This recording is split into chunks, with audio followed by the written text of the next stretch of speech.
Yortzeit of Hacham Ovadia Yosef ben Gorgie, Zecher Sadik Vekadosh Livracha. The special breakfast of today has been sponsored by the Kahal Kadosh in his loving memory. Zechuto Yagen Aleno, by his merit shield us. Amen. Additionally, today's class graciously sponsored by the Atiyeh family for the Refuah Shelema of Abud ben Fortuné. May HaKadosh Baruch Hu give him Refuah Shelema and one of the Holim of Am Israel. Additionally, we continue praying for the well-being of our soldiers and the safe return of the hostages. And Be'ezat Hashem, we hope to have Besurot Tovot Bekarov. Amen. So today, as obvious, we are going to speak for the first few minutes of today's class, Le'ilui Nishmat Hacham Ovadia Yosef ben Gorgie. Effective today also, we reactivating the daytime ladies Torah classes in this room by 11 o'clock, which will be broadcasted live via itorah.com, and the lecture of series for ladies is dedicated to the loving memory of Mrs. Robin Braca, Tzipora Bat Marinel Alea Hashalom. So Hacham Ovadia Yosef really does not need my introduction. I look around the room, I'm sure that many members of our Kahal had the zechut, the merit of knowing the great rabbi. If it's going back to Egypt, back then, okay, sure, some remember, and also in the visits to America that the great Hacham did. I was a child when the Hacham came to Argentina in the mid-70s. I remember that Shabbat that the great Hacham was in the Knis Sukkot David, and then in Lavalle, which are the hardcore Syrian synagogues in Buenos Aires still today, and you could hear a pin drop. Hundreds, if not thousands, came to greet and to listen to magnificent words of Torah by the leading Hacham of their generation. And this is when you see the true greatness of a Tzaddik. I like to share with the Kahal Kadosh something that I mentioned this Saudah Shelishit, that we dedicated also in loving memory, a journal that the rabbi wrote in the mid-70s in one of his trips to Iran, Tehran, Shiraz, Isfahan, all these places that today are forbidden zones and dangerous areas. 50 years ago, it was an unbelievable Jewish community. And the rabbi went there to give hizuk to the yeshivot, to the kolelim, to the Talmud Torah, to the community that was, if I understood correctly, 6 figures. Today, you only have 25 to 30,000 Jewish people mostly in Tehran. There, I saw a lecture given by the rabbi there. There they have Kitab, they have Yeshiva, they have Kolel, Shechita, and Minyanim every day and every Shabbat. And Baruch Hashem, which is a miracle, because surrounded by enemies that are seeking our destruction, yet in such an adverse environment, the Torah is flourishing. Obviously, under the auspices of the Iranian government, whatever that means in the 21st century. But back then, the great Hacham, upon being elected the chief rabbi of Israel, he went to many places to give hizuk and to give encouragement to the masses. And the rabbi himself wrote in his journal how impressed he was by the goodness and the Torah knowledge of the youth members of the community in the yeshivot, part of Otzara Torah network that was known also in Morocco, in France, and many other places to the European Union. And definitely the rabbi reinforced the topic of the mikveh, the topic of kashrut, but there is one thing that I like to reinforce, something that we learned today in the earlier minyan. So we discussed that Rabbi Ovadia Yosef was a person that Besides being a Talmid Hacham, I saw a video clip that his son asked him, "What happened last night? You did not sleep in your bed. What happened?" He says, "I don't know. I was learning Torah and I started to write answers to the questions. And then by the time I realized and look at the clock, was time to do Shaharit." We don't understand. We stay up one night in Shavuot. We got to sleep 2 days to catch up for one night. But for him, sleeping was only a physical necessity for the proper functioning of the human body. For him, learning Torah, teaching Torah was the prime of his life. But a couple of highlights about his life was the concept of Noseh Be'ol Im Havero. If some, and there are witnesses to this, living witnesses and video clips. At the end of the day, he only passed away 11 years ago. That means that back then we already had video, we had iPhones, and we had WhatsApp. I think we had WhatsApp 11 years ago. So, Baruch Hashem, technology was alive and well. And again, they show different scenarios. I'll tell you one story. The rabbi had a certain type of heart condition, and his sons took him to the doctor.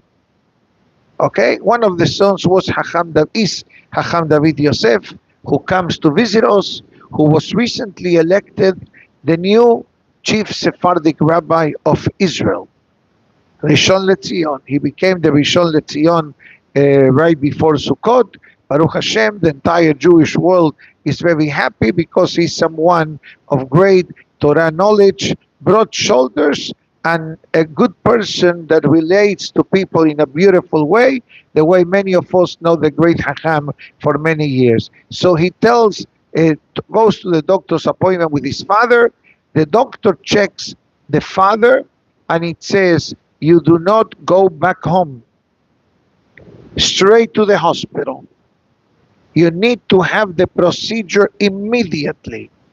The great Hacham says, "No, I'm not ready to have the procedure yet." The son says, "Dad, if the doctor is telling you that you need to do the procedure, you do the procedure.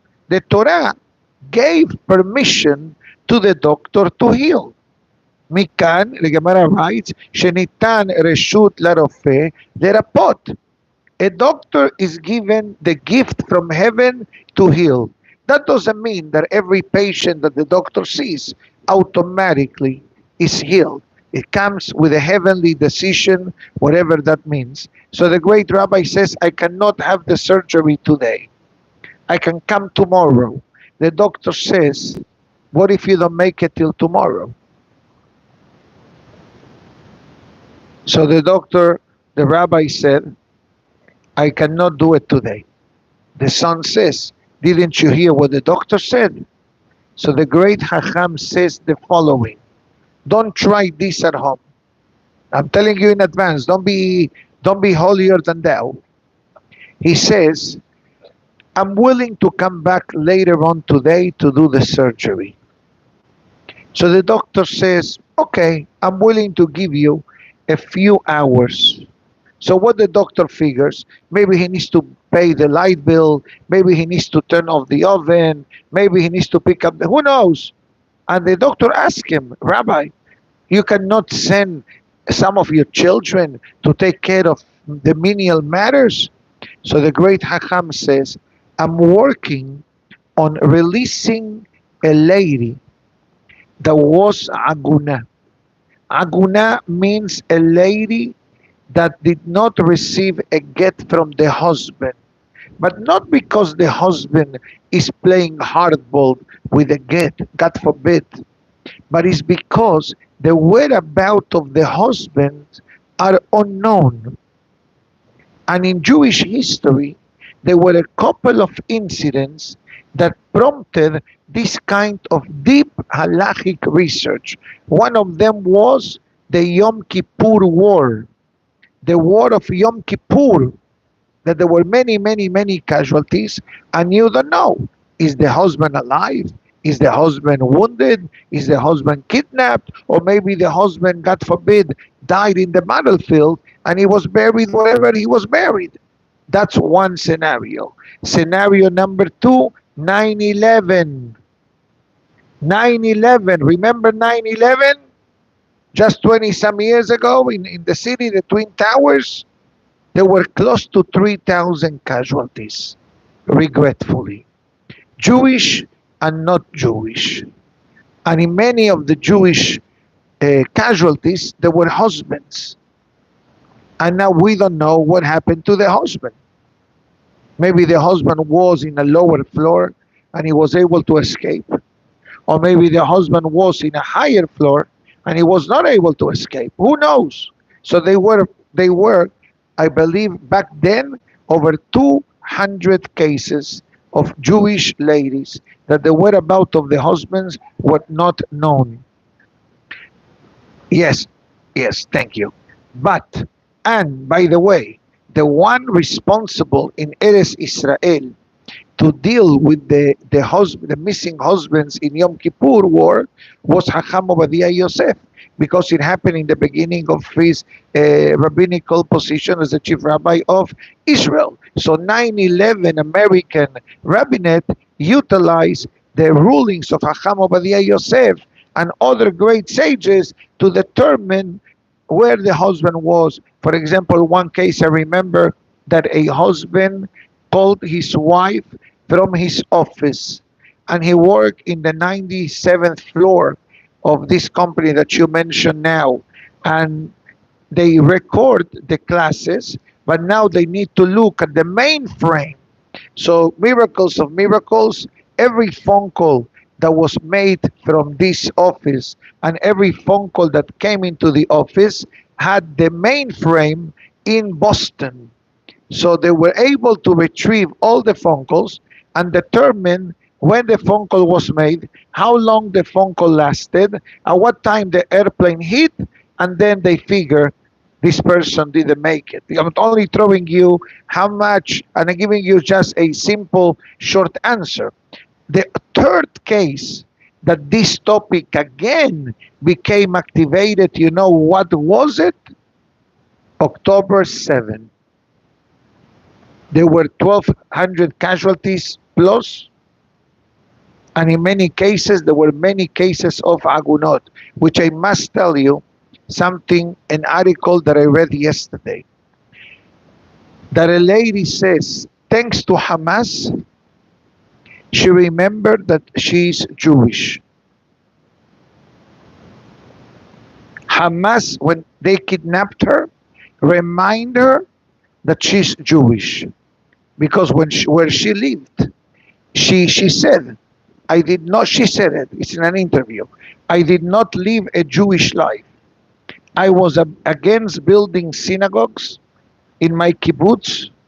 I said we need to continue like the European lifestyle, not the Torah lifestyle. I don't want, that's what she said. And she was the one that whenever yeshiva students were coming to play with the kibbutz basketball team, she will block their entrance. She will say, no boy with kippah and tzitzit will come to our town, even to play basketball. And that's why no synagogues were destroyed in that kibbutz. You know why? Because there were no synagogues. But then she was kidnapped. And she's telling the terrorists, I'm Israeli, I'm not a Jew. So the Arab says, how can you say such a thing? You are Israeli, you're not a Jew. You're not descendant of Abraham, Isaac, and Yaakov. It's in writing. I have the article. It's in writing. No, I decided to become secular. So the Arab Hamas said to her, a Jew is born a Jew, lives like a Jew, and dies as a Jew. Miracles of miracles, her life was saved. Don't ask me how, if she was released or she was rescued, and she made a promise. She says, once the government gives us permission, I'm building a synagogue in the kibbutz. And I'm going to make sure that people will come to pray and to learn every day. She said, because only a terrorist reminded her of who she is. Unbelievable. I started to cry when I read this story, because I'm giving you the short version only to understand. But let's go back to Hacham Ovadia. So Hacham Ovadia Yosef says to the doctor, Doctor, I'm going to do this surgery. Very risky. Maybe I survive the surgery. Maybe I don't survive the surgery. 50-50. Unfortunately, in medical procedures, there is always this question. Risks versus benefits. And I deal with these cases, unfortunately. Sometimes you do nothing because doing something can precipitate certain things, or sometimes you can do because the benefits are greater than the level of danger. But don't make rulings from this statement, because every case must be dealt with its own criteria, with its own peculiar situations, and we'll save that for the professionals if that situation does come up, which regretfully, as part of life, this comes up on a regular basis. So the great Hacham says, I'm writing a responsa to find a way that this lady is able to reestablish her life. So he says, if I do the surgery, I don't come back, it's my mazal. But if I don't finish writing the responsa for this lady, she may remain aguna till Mashiach comes. So I'm going to go home, take a few more hours of halachic research and a ruling, and as soon as I finish, I come back to the hospital. You promise? I don't promise, but you affirm? Yeah, give me your hand. Shaking of the hand, tekiyat kaf. Baruch Hashem, the rabbi was able to write the responsa. He was able to give the halachic parameters to allow this lady that unfortunately lost her husband due to different circumstances, and the rabbi, Baruch Hashem, did have the surgery, and he merited a few extra years in his life. And you will hear that he will speak and he will travel from place to place, because he understood and he believed in the concept of every neshama, every soul of every Jew, irrelevant gender, background, Torah knowledge, observance, whatever you want to call it, has the spark to flourish and to succeed spiritually. Baruch Hashem, we are here. But how many are not here? Thank God. We come to pray, we come to learn, we come for a nice breakfast, we go to kosher restaurants, we travel always looking for our spiritual niche of coming in a place that, thank God, all our needs are provided for at all levels, Baruch Hashem, which is one of the things that makes the Safra synagogue an attraction, besides the rabbi and the Hazan. Nobody laughed. You did laugh, Hazako Baruch. Thank you. Thank you. Okay, but what do you have? Beautiful weather. As I said to somebody last night, don't worry, Rohi, everybody comes down to Florida. Like it or not, it may be another week, another month, a strong snow coming in the north. You know what they say now? Soon, the state of Florida is reaching 1 million Jewish people. We're not far. We are not far. I mean, no, but mostly South Florida. Because the first thing people come, and I deal with this on a regular basis, they ask basic questions.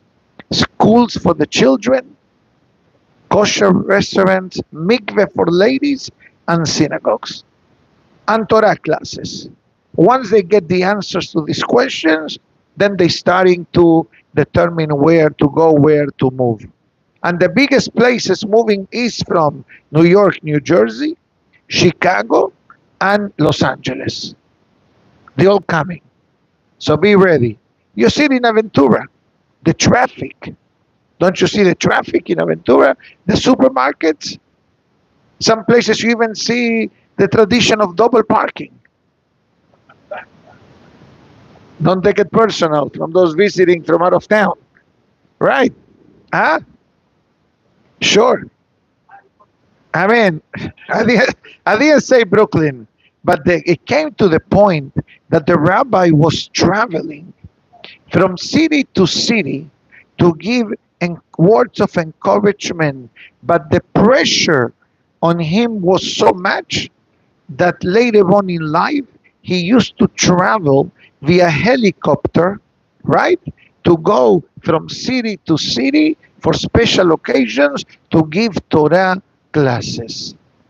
And he had such a beautiful way of delivering the most deep and interesting matters of Torah, of halakha. Besides, the rabbi was a master hazan who really knew a lot about music and spoke languages and had unbelievable knowledge of Torah, more than what people think. Than what people think. And many things came out after his passing. The writings that he left, the topics that he wrote, and they are being published slowly because it's a team effort. What one person did, you need 10 to clone it. But Baruch Hashem, he definitely planted the seed of Jewish pride and not to be embarrassed to be a Jew and to follow the tradition and to follow the halakha. And even though there were some that differ in certain halachic rulings, but doesn't matter. The Gemara writes, Elu ve'elu divrei Elokim haim. As long as the words of Torah are within the parameters of Jewish law, we are in the right track. You want to follow this tradition, you want to follow that tradition, it's fine. As long as you follow one way and you are consistent, you are in the right track. I cannot imagine. I can actually imagine because I was there one time in his kever in Sanhedria. The great rabbi is buried in Sanhedria, which is mamash in the middle of Jerusalem, and very easy access to his cemetery.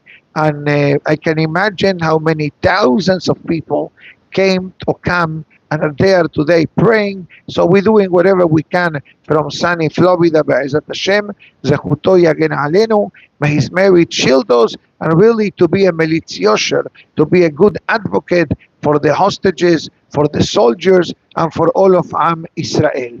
I'll take another 10 minutes with your permission so I can get ready for the ladies class to finish up the pending topic that we started yesterday. Yesterday we discussed the certain matters in life that a person must avoid to live a peaceful life from the spiritual perspective and from being excommunicated from the Bedin. So it says halakha number 10 I did already. 10 I did. The gift of the Kohanim, second day of the holiday. Okay, number 12. Working, the next 12 are very short and very easy. So I'll try to keep it quick and short and sweet to the point. Now, the number 12 talks about working on the afternoon of Pesach. There is a chapter in Gemara Pesachim, chapter 4, debating if a person is allowed to work in the afternoon of Pesach, meaning to say, Pesach begins, let's say, 7 o'clock at night. Can you be working after 1 o'clock at night in the afternoon or not? What's the problem with that question? It's not a problem with the question, but what will be the problem with working? Short answer, because by Hasod, correct, it was the time of the Pesach offering. So there was already a mode of the holiday traveling among the Jewish people. So the Mishnah brings certain cities had the tradition of working, certain cities did not have the tradition of working. But it seems from this particular halakha that when it comes to the afternoon of Pesach, unless you're doing matters relevant to the holiday, you should get involved for the holiday, nothing else. Number 13, uttering God's name in vain. What does that mean? Literally saying God's name for no reason. Obviously, you can say God, you can say Baruch Hashem, but I don't say Baruch Hamonai unless I'm saying a blessing. Or sometimes people in America, they use God's name when they swear. When they swear, they use God's name. You know that it's not allowed to do that. Swearing is a problem to begin with, but using God's name, that's also a problem. Of course, another one. A person who does offerings to the public in order to eat meat. What does that mean? We mentioned yesterday, from the creation of the world till the flood in the time of Noah, people were vegetarians. Okay? After the flood, people started to eat meat. Very nice. We eat meat and everything is wonderful. But we remember also that there is a concept in the meat department called korbanot, the offerings. But the offerings have certain rules and regulations. Today we don't have offerings because we don't have the Bet HaMikdash. But what happens if I say to some of the audience, come to my house, I'm making a Korban Pesach. I'm doing the Pesach sacrifice in the backyard of my home, and I follow exactly the procedure of the Korban Pesach. Mabisir, you're not allowed to. You're allowed to eat meat. Of course, nobody's stopping you of eating meat. But don't eat meat alluding that is a sacrifice. Why? Because meat of sacrifices, number one, cannot eaten outside of Jerusalem, and the body needs to have a certain level of purity that today we don't have until Mashiach comes. Another case, a person who desecrates God's name publicly. And it's tough one to explain. And there are ways of how to explain this particular halakha. What is the meaning of desecrating God's names? One example, easy example, is when a Jew doesn't behave properly. When a Jew doesn't behave properly, and that gives to the Gentile nations or to humanity or society to speak ill of a Jew, that is called desecrating God's names. So we are, as we mentioned in the past, we are ambassadors of God in the world. We represent God, like it or not. And even though you say, but I don't wear a kippah on the street like your rabbi, Chazak Baruch, you don't need to wear a kippah on the street for a goy to know that you are a Jew. They see, they smell, they see you carrying bags from Sara's tent. They see you kissing the mezuzah. They see you carrying the koracha. What do you think they're going to tell you? You are a Mahometan from Tibet. They know. So we need to remember that each and every one of us represents Judaism to its own level. That is one example. Another example, they're not establishing Jewish calendars. Allow me to explain. Today, and when I mean Jewish calendar, I don't mean the beautiful Jewish calendar of the synagogue. No. We're printing it, we're working on it. But there used to be a time that the calendar needed to be done from scratch by determining the birth of the moon and then determining Rosh Chodesh. And once you know the beginning of the month, then you know when the holiday will be. and then you have to calculate this month the rotation of the moon was less than the previous month, and therefore a few years from now I'm going to have a Jewish leap year. Today is very easy. Give me a date. Give me today. There is a new thing. It's called the times for flights. Let's say you want to travel to Israel, right? You can make it. 1 o'clock flight, El Al. The only airline that flies to Israel now is El Al. No Delta, no Lufthansa, no British. Yeah, they take you to Cyprus, to Egypt, to Tehran, to Dubai, but then you need to take El Al. Like it or not, El Al is the only way to do it. And I will tell you, and I encourage you to travel with El Al, supporting Jewish state, supporting Jewish people, and all the workers, obviously. So now you are in the flight. Suddenly, you take a nap in the new 787 Dreamliner that has a nice system that the windows become dark. And then suddenly, you don't know, what time is it? Oh, but my clock is Miami time, 7 hours behind or 5 hours behind. Depends on the time zone. So what do I do Shaharit? What do I do Minha?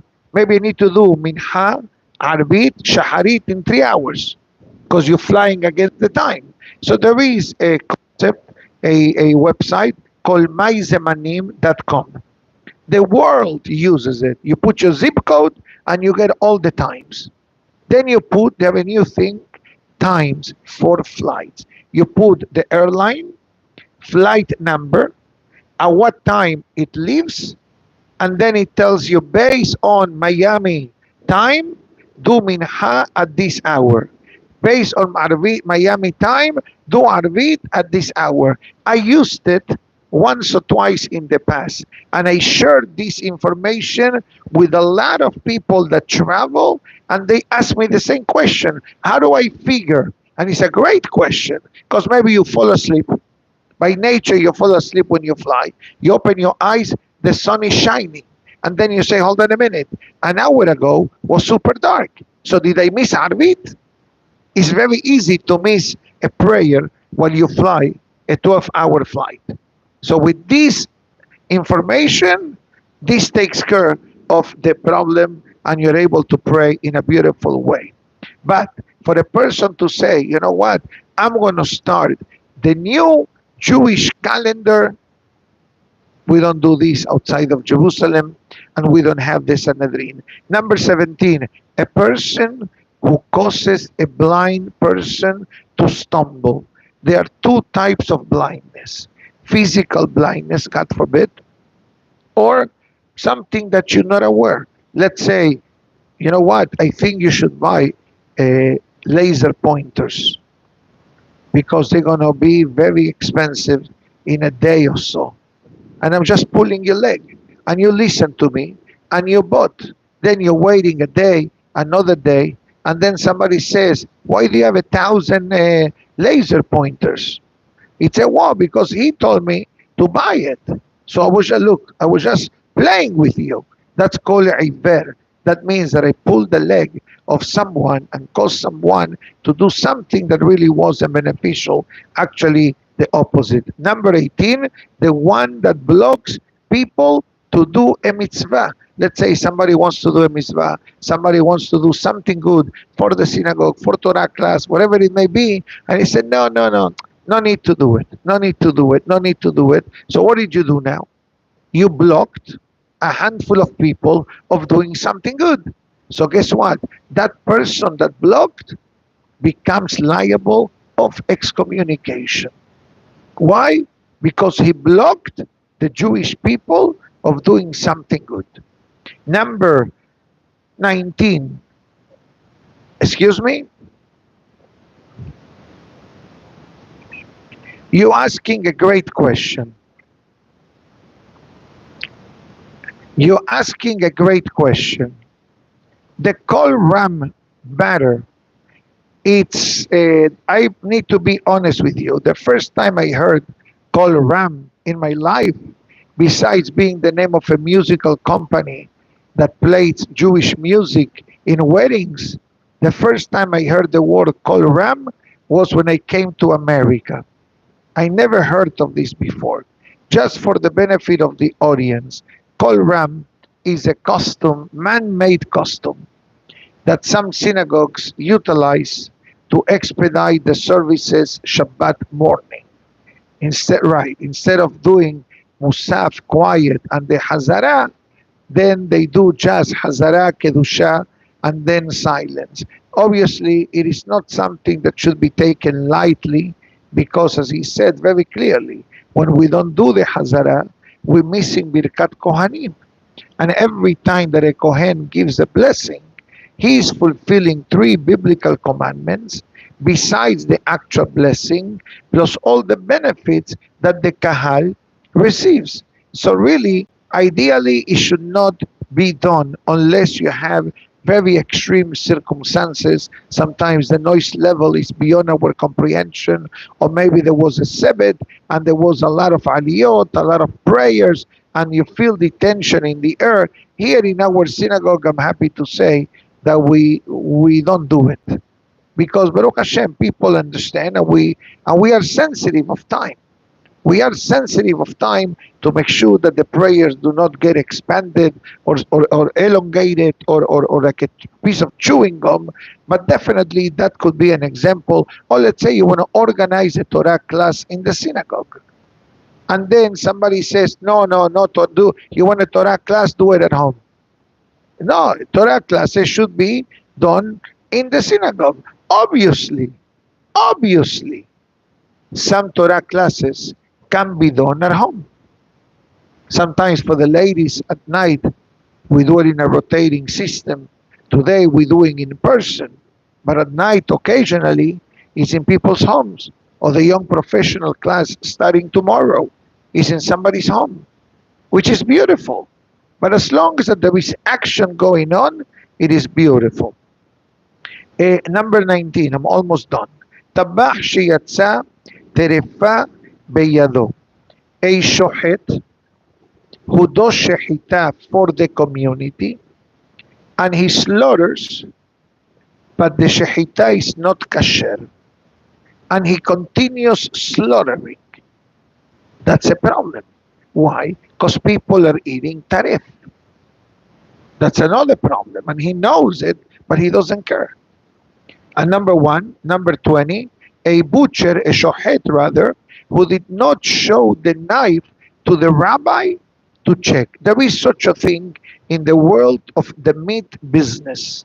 Let's say you want to go into the meat business. I will tell you, don't do it.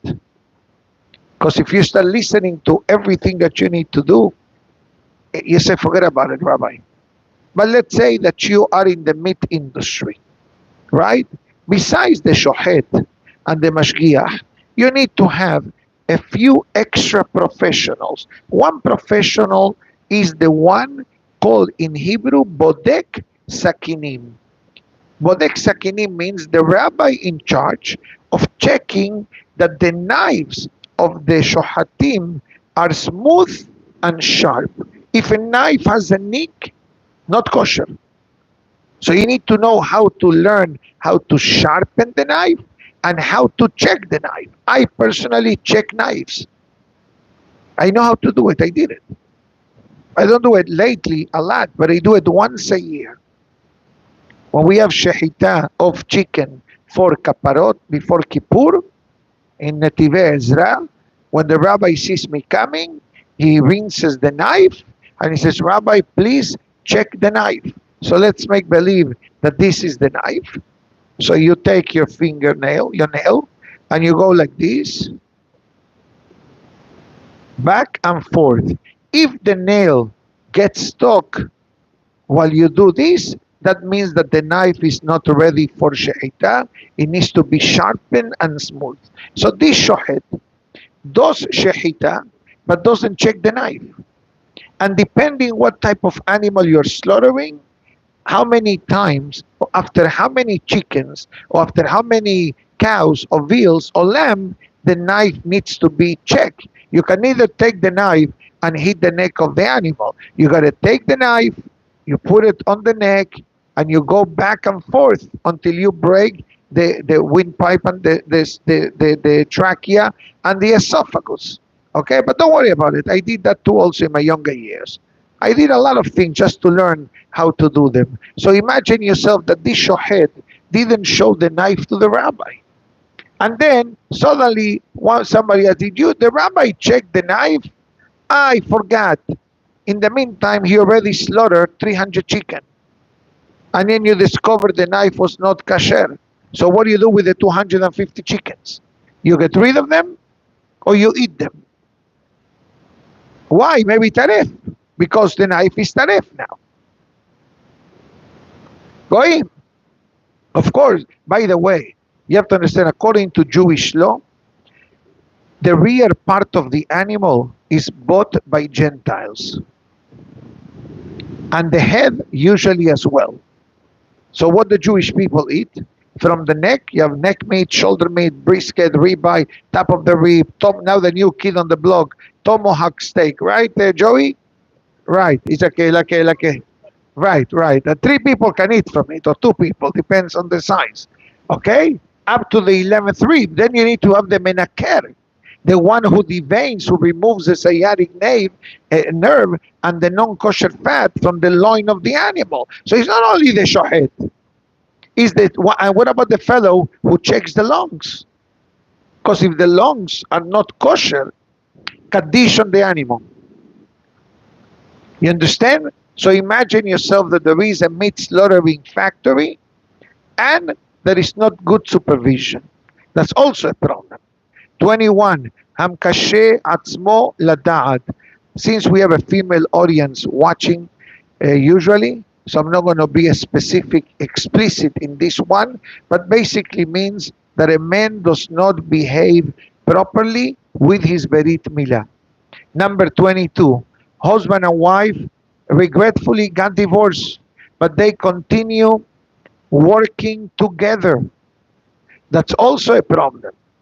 Why? Because the closeness of the relationship may lead them to act in a way that ex-husband and ex-wife cannot act. That's why one of the requirements when, God forbid, a husband gives a get to his wife is that either one of them must leave the house.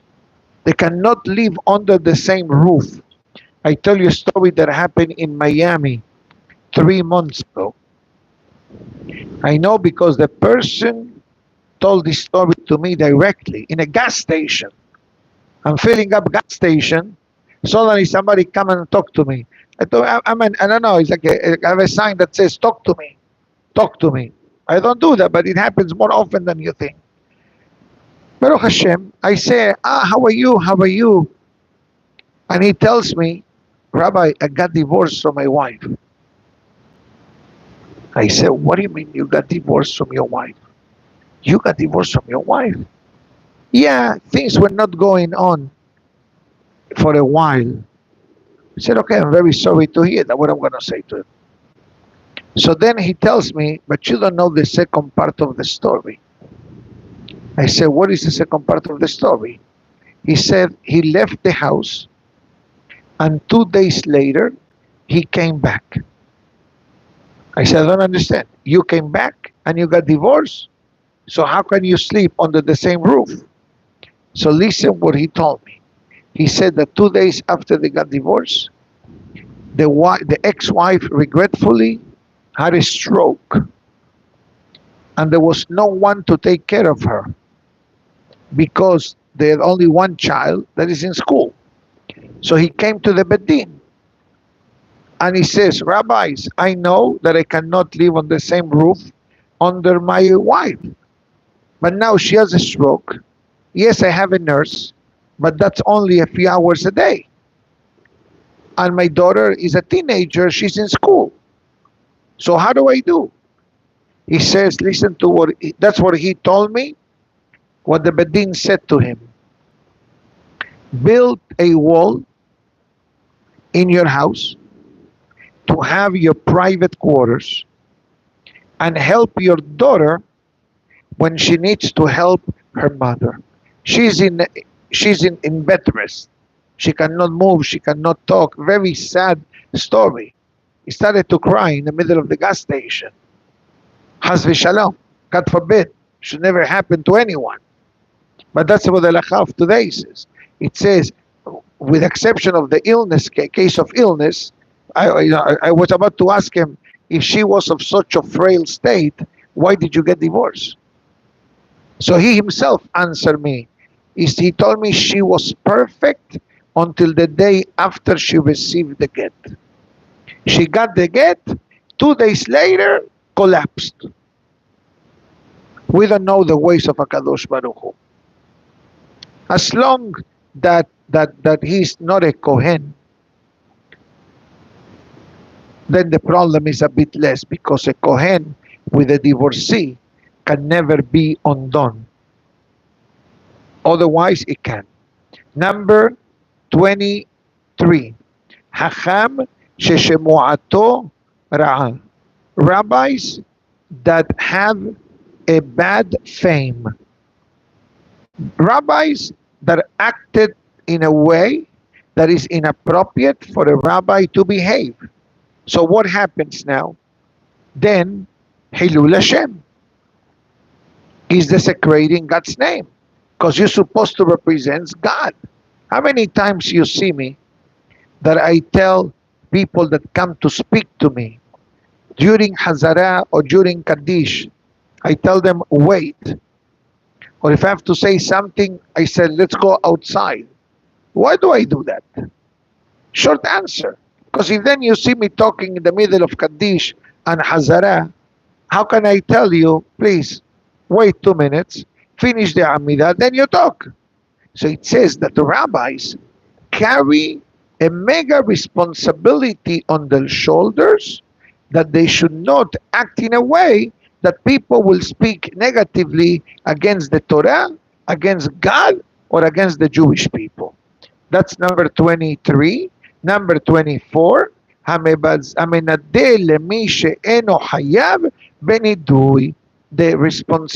guilty of putting someone in excommunication when the person wasn't really guilty to be excommunicated. In other words, you suddenly became a zealot. You became a zealot, and you went to an extreme case, not because halachically it's like, I remember many years ago, and the history repeated itself yesterday. Somebody called me up yesterday, not a week ago, yesterday, less than 24 hours. And this person, a wonderful member of the community, is asking me references about a person that I happen to know. I know them good, nice, respectful, wonderful. And he asks me an advice about a financial transaction. And you know what I said to the person?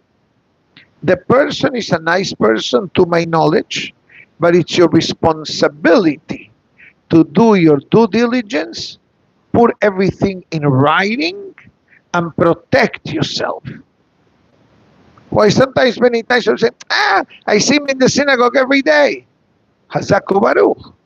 That doesn't mean that you get a 1,000 FICO is called, right?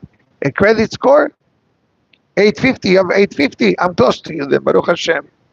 850 is the top, so I'm not next to the 850. I'm a few points below that. I hope that in Shamayim I have a good score. Right? That's the main number. The main number is up there. Here is okay, just pay your bills on time. You'll get a good number. As I said the other day in the class, in our physical life, we are numbers. We are numbers. What's your Social Security number? What's your insurance policy number? What's your address number? What's your telephone number? What's your date of birth? What's your bank account? How much do you weigh? Everything related to numbers. Credit card number, account as well. Credit card balance also. Okay, my dear friends, Tizku Shanim Rabot, may the zechut of the great Hacham shield us, and we'll have great news for all of Am Israel. Amen. So let's do Kaddish, so we can, at 11 o'clock for the iTorah audience, we'll be live as we restarting again the ladies classes, 11 o'clock, Be'ezat Hashem, in the פרקי אבות. ברוך אדוני לעולם, אמן ואמן. רבי חנניה בן הקשה אומר את זה הקדוש ברוך הוא לזכות את ישראל לפיכך. הרבה להם תורה מצוות